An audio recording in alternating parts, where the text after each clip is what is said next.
Senator Chandler, thanks very much for your time tonight. Now, finally, we've got some balance on our ABC. 50-50, or it's actually 51-49. More women are speaking on the ABC. But is this the balance in the right place? Well, look, Corey, you'll be shocked to hear that I didn't wake up today suddenly feeling like my views are better represented by our national broadcaster. I think that what most Australians want to see from the ABC isn't this buying into gender politics, it's genuine diversity of opinion.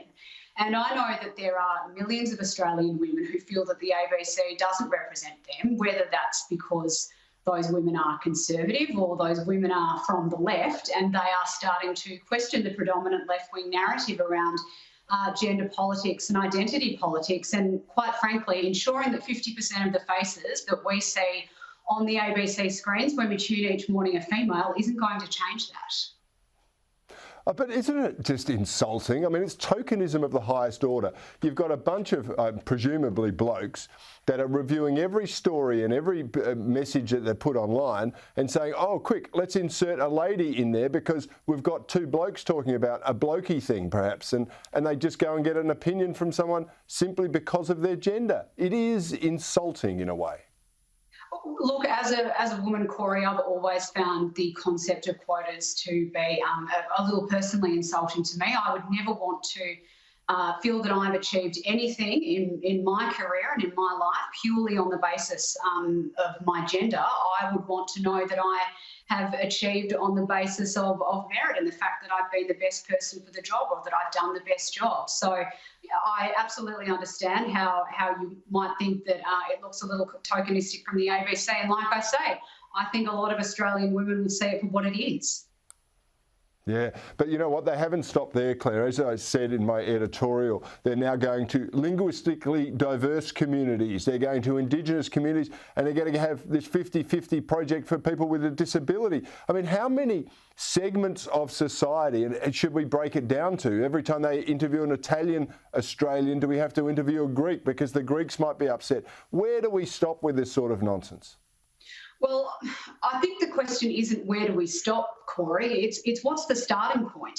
And if the starting point is that we want to achieve genuine diversity of opinion on the ABC, then I think you will be seeing this sort of diversity in and of its own accord. We should be focusing on the opinions and the ideas and the issues that the ABC is reporting on, not the people who are reporting them. Yeah, that's absolutely right. Claire, what did you make, though, of the quiet bit that was printed out loud, that the ABC have admitted that their agenda is to change the country? I mean, a national broadcaster that gets $1 billion+ of our money every single year should be about providing news and current affairs that is fair and balanced. It shouldn't be about driving or changing the country. That's the sort of stuff we see in Pravda or the Jinhao news agency in China. We don't need that in Australia, do we?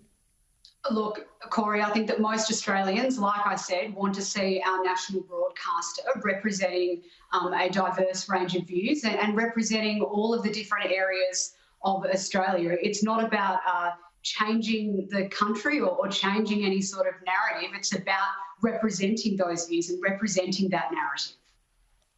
Yeah, unfortunately, they only present the views of the people that agree with the ABC. It is an absolute shambles, and I think that something needs to be done in Canberra. But I said that for 14 years when I was there, and not much changed. In fact, it's got a lot worse. So more strength to your arm if you can fix up their ABC and make it our ABC again. But Claire, you've got a big weekend coming up in Tasmania. There's a state election there tomorrow. What's it looking like for the Premier? He's had a pretty good campaign, I understand.